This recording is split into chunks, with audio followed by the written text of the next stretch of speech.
আসসালামু আলাইকুম আমার ফেসবুক ফ্রেন্ডরা কেমন আছেন।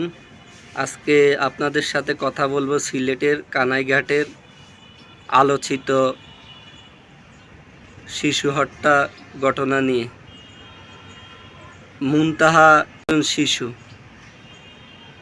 ওই শিশুটা কার কোন ক্ষতি করছে, কি অপরাধ করছে সে তো এখনো পৃথিবীর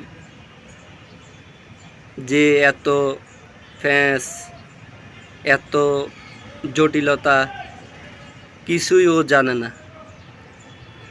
কেন এই শিশুটাকে এইভাবে নির্মমভাবে হত্যা করছেন? এটা কি কোনো মানুষ এই রকম কাজ করতে পারে? আমার মনে হয় না। শুনলাম সাধারণ তুচ্ছ একটা ঘটনা নিয়ে, যে মেয়েটা শিশুটাকে পড়াইতো ওই মেয়েটাকে চোরের অপবাদ দিয়ে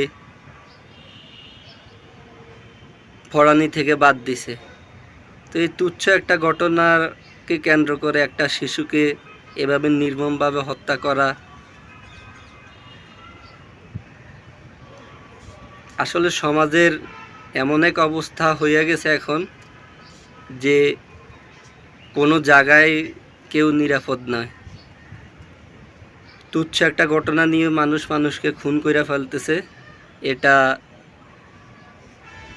আসলে একটা সমাজকে এগুলা ভালো বার্তা দিচ্ছে না। এই সমস্ত অপরাধের দৃষ্টান্তমূলক যদি শাস্তি না হয়, সমাজে আরও এমন ভয়ঙ্কর অপরাধ সৃষ্টি হবে। শাস্তি হবে কিভাবে? সারা দেশে প্রতিনিয়ত মানুষকে খুন করতেছে, হত্যা করতেছে নির্বিচারে, কিন্তু আমরা তাদেরকে কিচ্ছু করতেছি না, কারণ তাদের উপরের লেভেলের সাথে হাত আছে। এই কারণে তাদেরকে আমরা বিচারের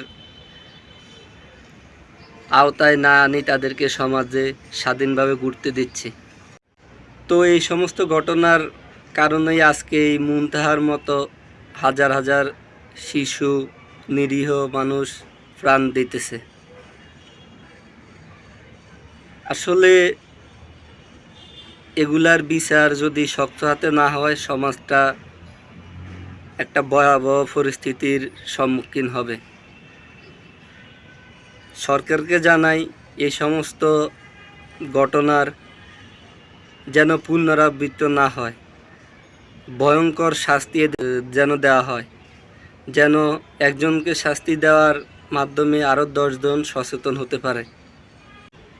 তো মুনতাহার পরিবারকে সমবেদনা জানাই, যেন তারা এই শোক থেকে বের হতে পারে। আর এই শোক এমন একটা শোক, এটা চাইলেও বের হতে পারবে না খুব সহজে। তবু আল্লাহর কাছে দোয়া রাখি যেন তারা এই পরিস্থিতি থেকে কাটিয়ে উঠতে পারে। আসসালামু আলাইকুম সবাইকে।